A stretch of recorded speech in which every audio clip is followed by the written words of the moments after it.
حنان تتهور وتسجل هدف في الجزائر زي ما المغاربة متهورين وهجين على سبتة ومليليا.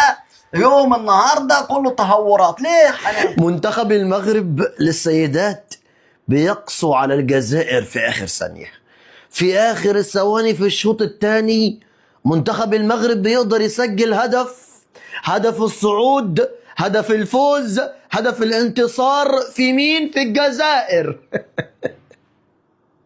لكن قبل ذلك وفي كأس أفريقيا للسيدات حسم المنتخب المغربي المستضيف الديربي المغاربي على حساب جاره الجزائري بهدف دون مقابل في قمة الجولة الثانية.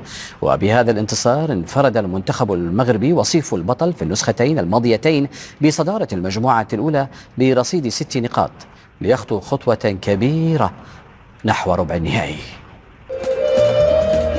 صدارة المجموعة وبوابة ربع النهائي، رهان الدربي المغربي يتصدر واجهة كأس أفريقيا للسيدات. يستقبل ملعب الأمير مولاي الحسن في الرباط أول صدام بين الجارتين ضمن نهائيات البطولة، بين أفضلية تاريخية جزائرية وطموح السيدات المغربيات إلى أول تاج قاري بحضور المدرب محمد وهبي في المدرجات. يدخل المنتخبان المواجهة بالعلامة الكاملة في اختبار يجمع هجوما مغربيا هز الشباك في 13 مباراة متتالية بالبطولة، ودفاعا جزائريا استهل مشواره من دون أن تهتز شباكه. مع صافرة البداية فرض الحذر طابعه وسط كثافة في وسط الملعب وكثرة في الأخطاء عطلت نسق اللعب وحدت من المساحات أمام الهجومين. وسجل المغرب أول تهديد حقيقي بعد 7 دقائق حين تقدمت حنان آية الحاج عبر الجهة اليسرى، لكن محاولتها مرت فوق العارضة.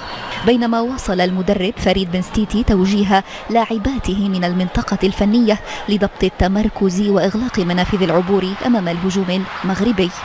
عكست 3 بطاقات صفراء قوة الالتحامات قبل أن يعود المغرب للتهديد في الدقيقة 42 عبر رانيا بوتيبي، غير أن الحارسة كلوي نغازي تدخلت بنجاح لتنهي الشوط الأول بتعادل من دون أهداف. وفي الشوط الثاني عاد المنتخب الجزائري بنوايا هجومية أوضح. ليندا بندريس هددت المرمى المغربي، لكن خديجة رميشي تدخلت لإبعاد المحاولة في أفضل فترات الجزائر خلال المواجهة. وحين بدأ أن الديربي يتجه إلى التعادل ظهرت سناء مسودي في الدقيقة 84 لتكسر صمود الجزائر وتهدي المغرب هدف الانتصار. لبؤات الأطلس حافظن على تقدمهن حتى صافرة النهاية ليحققن فوزهن الثاني تواليا ويرفعن رصيدهن إلى 6 نقاط في صدارة المجموعة، بينما توقفت الجزائر عند 3 نقاط في المركز الثاني. هدف متأخر رجح كفة المغرب وأبقى حسابات التأهل معلقة حتى الجولة الأخيرة. اولا الحمد لله والشكر لله، انا فرحانه بزاف بهذا لو تروفي هذا. سي فغي هو كيتعطى اون جوز، مي بالنسبه لي هو كوليكتيف. الجروب كامل خدم عليه، ليكيب كامله خدمت عليه. كنبغي نشكرهم بزاف على لا غرينتا اللي كانت في التيران. كنبغي نهدي لهم هذا لو تروفي، كنبغي نهدي لما فامي الكبيره والصغيره، كنبغي نهدي للوالد ديالي الله يرحمه والجماهير المغربيه اللي ما بخلاتش علينا بالتشجيع. كنبغي نقول لهم شكرا بزاف. فوز المغرب على منتخبنا الجزائري السيدات في كأس افريقيا المقام بالمغرب. بصراحه كنا ضعفاء أمام المغرب والحظ حالفهم أيضا للفوز علينا. وانت يا علي بن شيخ ما رأيك بعد خسارة منتخبنا الجزائري؟ المغرب ما يديروهاش، واش نعقل راح في البلاد هذه ولا كيفاش؟ ولينا هكذا لاجيري ولات هكذا. الناس ما على بالهاش بالالجيري، نروح لك بعيد. اليوم الالجيري ما على بالهمش بها، تربح تخسر جومون فوق. سي كوم سا لي جون بونس كي ولاو الريزو اللي يجيب. سي تري غراف. نورمالمون فوز انسيستي سور سا. ريزو ماناجير يجيبوا سارتان زونترينور. هذا هو الفوتبول الجزائري. الوغ يا اوكان بي او موند كي في صا. صح. وانتم تتكلموا على كرة القدم. ليكيب ناسيونال خلاص اديو. ما نامنش بالفيدراليه. انا عندي الحق، انا عندي الحق 200%، ماشي 100%. نزوق بروحي اليوم 200%. ما عندكاش فيدراليه. وكان فيدراليه كان هذا الشيء هذا عيب. هذه سيتون وريو لي بلاد، وري نيمبورت. عطوني بلاد برك يا ناس تقيموا لكم يا رضوان. عطيني بلاد، انت اللي ضل تخرب في هذا الانترنت كرهت منه كاع. عطيني بلاد، الريزو سوسيو ماناجير يجيبوا جوار ليكيب ناسيونال لي جوار. عطوني بلاد برك، عطوني نيف لو ديرني بي او مون. ما كاش ما لا خلاص خويا. خليو غوطي يكمل جماعته، خليو الفوتبول يروح فيها، خليو الدنيا كاع هامله. وهاي ليك الجزائر لهاد الناس هادو كي ولا الريزو والماناجر يجيب الجوار والناس كاع تعرف تفهم علاش الفوتبول او مكولي. انا دوكا ما عندي ما نقول لك خويا، ما جيني ريان ندير، خلاص ستوب، لحقنا تسونامي، خلاص لهنا الماء هنا ما كاش لا ويدي سيدي. اي لا سي تري غراف، لا سي تري غراف سكي سباس. كي يولي ما كاش اللي يديسيدي، يولي الريزو عبوكش الريزو اللي جون محترمين على كل حال، هم قاعدين في الاخر تك تك تك نحطوا شكون جوار فلاني، هاو كاين جوار فلاني ابعث له مانجر، نجيب ديالنا هذا ندير كونترا معايا، زيد حط. الفوتبول ما يصيرش هكذا، الفوتبول ما يصيرش هكذا. لي سيليكسيون ناسيونال لازم جوز ملي ولايه، تبدا من ولايه ومن بعد تروح ريجيون، من بعد من لي ريجيون ومن بعد يجيو العاصمه للسونتر اللي بنيتوه اللي بناه راهو نحييه على كل حال، يجوزوا لتما ولتما لي سيليكسيونور اللي عندهم الفوتبول واللي يحبوا يغيروا شويه من بلادهم، تما هما قال لي يشوفوا هاد اللاعبين ولا صح مستوى ولي سيليكسيون اللي يمدوا لي نو في الاست في الوات بارتو.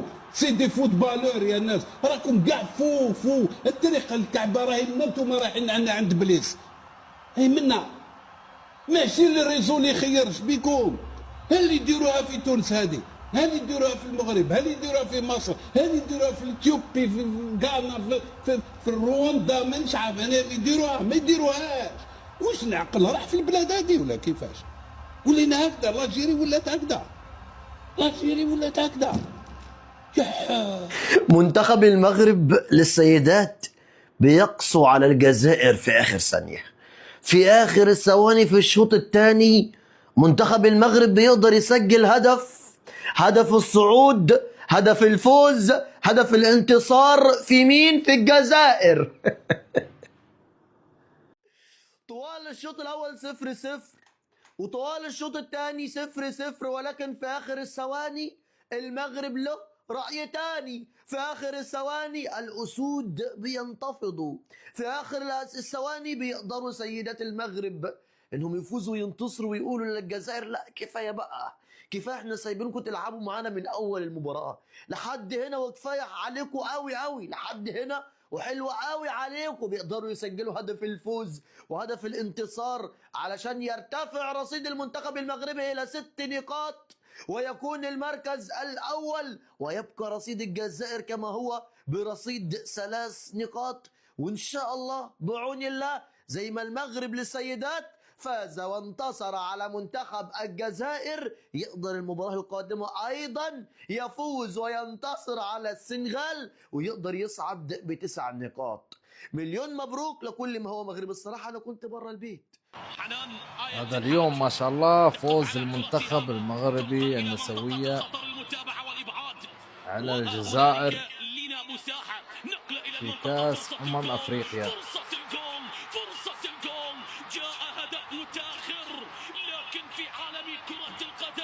ما شاء الله عليهم. تأتي متأخرا خيرا من أن لا تأتي. وصل الهدف، سجل الهدف. ليه حنان؟ ليه كده عملت زي المغاربه اللي رايحين عايزين يروحوا اسبانيا ويعوموا 15 كيلو؟ مين ده احنا بنمشي كيلو ونص يا حنان، ما بنقدرش. تروح انت تتهوري وتسجلي هدف في الوقت القاتل كده وتخربيها على الجزائر. يا حنان اهدي يا حنان، خلاص كان تعادل يعني، ودي 84.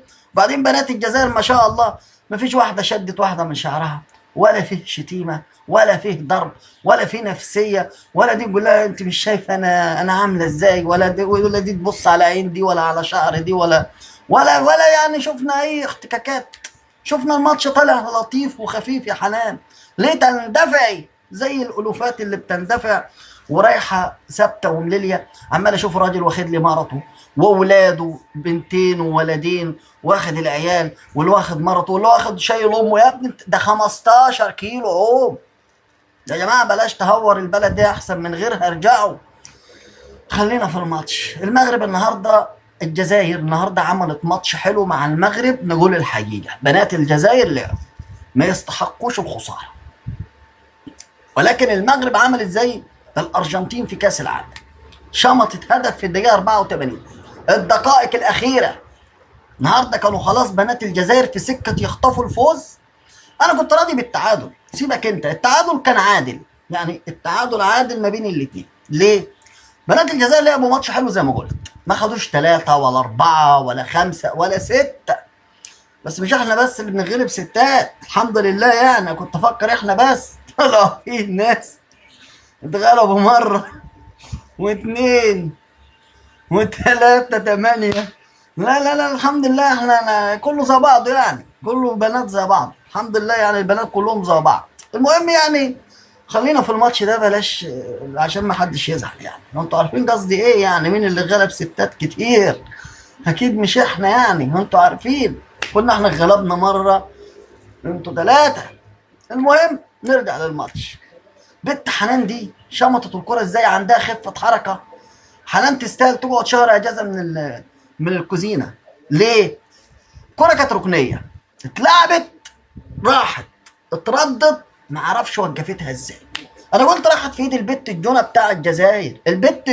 البت نامت، تفكر ان الوقت اخر في المغرب. لقيت حنان خطفتها زي القطة، والله خطف، يعني هي لمت الكورة طولت، قلت خلاص راحت. لقيت حنان، شفت القطة لما تكون معاك سمك كده وتلتش واحدة وتجري، حنان لطشتها جرت على المغرب في الدقيقة 84. انا مش عارف هي مستعجلة على ايه، انت رايحة معاهم ثابتة ومليليا ولا ايه؟ اقعدي يا حنان لسه البطولة هتشتغل. انا بصراحة مش عاجبني الفوز، انا كنت عايز الماتش ده تعادل. ليه؟ عشان قلت الماتش يعني في تكافؤ ما بين الاثنين. البنات الجزائريين لعبوا ماتش حلو. طبعا يا جماعه احنا بالكوره، وان كنت يعني انا اشجع المغرب، لازم الواحد يطلع يقول ايه، يعني يكون محايد. انا بقول اللي انا شفته في الماتش التعادل مرضي، ولكن حنان ما يرضاهاش التعادل. هو خاصه الهدف ما دخلش في الشبكه، هدف دخل في قلبي، لان انا برضو فرحت ان الجزائر كسبت. يا حزن الحزن. المهم يا جماعه، الناس اللي رايحه ثابته ومليليا دي هتروحوا فين وتسيبوا الاهلاوي؟ هعمل فيديوهات لمين يا جماعه؟ ما تقعدوا ما تتهوروش زي حنان كده وتخربوها. 15 كيلو ما يجي لك شد عضلي وشد في الرجل وشد في الايد وشد في الشعر وهتلاقي نفسك كده مش طايق نفسك في البحر، وده بحر يا جماعه. 13 كيلو، انت فكر قبل ما تنزل الميه، انت تقدر تمشي 13 كيلو؟ مش هتقدر. يبقى ليه يا جماعه؟ ليه نعرض نفسنا للخطر؟ نقعد يا جماعه، والله ورزق ربنا هنا زي هناك. مبروك للمغرب تفوز على الجزائر، وهارد لك لبنات الجزائر، لعبتوا ماتش حلو، ولكن حنان ما عندهاش تفاهم. اسمها حنان بقى؟ لا حنان ايه ده، دي اسمها، ما هي حنان دي تبقى حنينه، لكن هي مش حنينه. لو حنينه ما كانتش جابت الهدف، بس هي مش حنينه، يبقى مش اسمها حنان. مبروك للمغرب وهارد لك لاخواتنا.